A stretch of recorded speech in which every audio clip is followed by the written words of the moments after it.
Salam Bapak Ibu Saudara yang dikasihi oleh Tuhan Yesus. Kita berjumpa lagi dalam renungan Betani Kebumen. Hari ini saya mengambil judul Kehausan akan Allah. Tuhan Yesus berkata, manusia hidup bukan hanya dari roti, tetapi juga dari setiap firman yang keluar dari mulut Allah. Dalam Matius 4 ayat yang keempat. Di sini jelas ada isyarat dari Tuhan bahwa ada makanan jasmani yang kita kecap, yang kita asup dan dinikmati setiap hari untuk kebutuhan jasmani. Akan tetapi juga ada makanan rohani yang kita butuhkan untuk jiwa kita. Oleh karenanya, bukan hanya fisik kita yang memiliki kebutuhan untuk memperoleh asupan, namun juga dengan jiwa kita. Dengan demikian, sebagaimana tubuh kita memiliki cita rasa, maka jiwa kita juga memiliki cita rasa. Cita rasa tersebut dibangun dalam waktu panjang melalui berbagai pengertian yang orang tua dan lingkungan wariskan. Jika sesuatu dirasa baik dan menyenangkan, maka hal itu akan diterima. Jika sesuatu dirasa tidak baik dan tidak menyenangkan, biasanya hal itu akan dihindari. Apa yang dirasa baik atau tidak baik, atau menyenangkan maupun tidak menyenangkan, menjadi cita rasa yang terekam dalam jiwa kita. Bagi orang yang sudah terlalu lama menikmati dunia dengan segala kesenangannya dan tidak memiliki persekutuan yang ideal dengan Allah, mereka tidak akan mengerti kehausan akan Allah. Mereka telah tertawan dan terbelenggu. Cita rasa jiwanya telah merekam kesenangan dunia dan membuatnya asing terhadap kehausan akan Allah. Sebab sesuatu yang membuat kita bahagia, sesuatu yang menjadi kekasih jiwa kita, sesuatu yang membuat engkau merasa gembira, bahagia, lengkap, utuh, kepadanya engkau mengabdi. Saudaraku, banyak orang yang sebenarnya telah tertawan oleh dunia ini sampai pada titik tidak balik. Biasanya orang-orang seperti itu merasa harus terus memenuhi berbagai hasrat sebab ada kehausan dalam rongga jiwa mereka. Sebenarnya mereka sendiri tidak sadar bahwa mestinya rongga kosong dalam jiwanya itu hanya dapat diisi oleh Tuhan. Kalau pola hidup seperti ini tidak dihentikan segera, maka mereka tidak pernah berhenti tercandui oleh kesenangan dunia sampai binasa. Inilah yang terjadi dalam kehidupan hampir semua orang di dunia ini.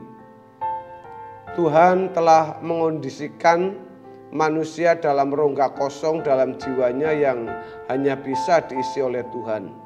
Sejatinya rongga kosong tersebut adalah ikatan yang Allah taruh dalam diri manusia yang dapat menyelamatkan manusia dari kebinasaan, sebab memang manusia tidak dapat terpisah dari Allah penciptanya. Tuhan berkata, engkau minum air ini, engkau haus lagi, tetapi kalau kau minum air daripadamu akan memancar kehidupan. Dalam Yohanes pasal 4 ayat 13 dan ayat 14. Hal ini menunjukkan kehausan dalam jiwa manusia hanya dapat dipuaskan oleh Tuhan. Harta, kekayaan, dan berbagai kesenangan dunia lainnya tidak dapat memuaskan jiwa manusia. Seseorang dapat merasa bahagia dan puas seketika saat memperoleh berbagai hal tersebut. Akan tetapi ketika mau tiba, seseorang baru sadar bahwa dirinya memerlukan Tuhan. Pada akhirnya ia melihat semua hal jasmani yang dicapai tidak dapat menjawab kebutuhan jiwa yang sesungguhnya. Ironisnya, sejak kanak-kanak rongga kosong manusia diisi oleh berbagai hal. Dan itulah yang kita warisi dari orang tua yang tidak mengenal kebenaran dan dunia yang fasik. Sehingga banyak orang dikondisikan untuk mengisi jiwanya dengan kesenangan dunia, sementara yang sebenarnya tidak dapat menolong ketika hari akhir tiba. Saudaraku, tanpa disadari banyak orang bersahabat dengan dunia. Mereka yang bersahabat dengan dunia bukan hanya orang-orang di luar gereja, tetapi juga orang-orang Kristen. Mereka bersahabat dengan dunia sehingga menjadi mempelai dunia. Persahabatan dengan dunia tersebut bahkan dibangun oleh rohaniawan yang berkhotbah di mimbar Tuhan. Mereka tidak sadar bahwa khotbahnya yang tidak menarik jemaat dari dunia sama dengan menjerumuskan jemaat menjadi sahabat dunia. Bahkan tidak jarang khotbah mereka mengarahkan jemaat untuk memperoleh dunia dengan pertolongan Tuhan. Akhirnya sampai mati mereka tidak pernah dapat merasakan kehausan akan Allah. Mereka hanya haus akan kesenangan dunia dan kehidupan wajar yang diajarkan oleh dunia. Saudara-saudara yang dikasihi oleh Tuhan Yesus, untuk memiliki kehausan akan Allah, kita harus berani meninggalkan kesenangan dunia. Meninggalkan kesenangan dunia sama dengan menyangkal diri dari segala cita rasa jiwa yang telah lama mewarnai jiwa kita.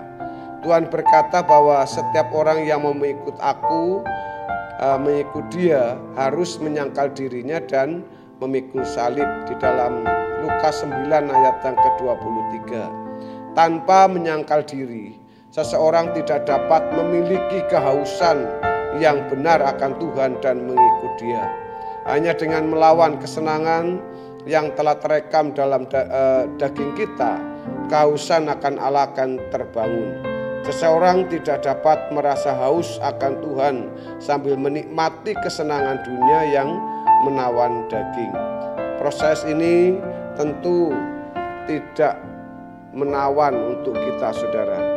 Dan proses ini tentunya tidak harus membutuhkan waktu yang tidak mudah dan singkat, tetapi dengan memulainya dari sekarang, kita membangun kehausan akan Allah sejak di bumi ini sehingga kita bisa mengikuti jejak Tuhan Yesus.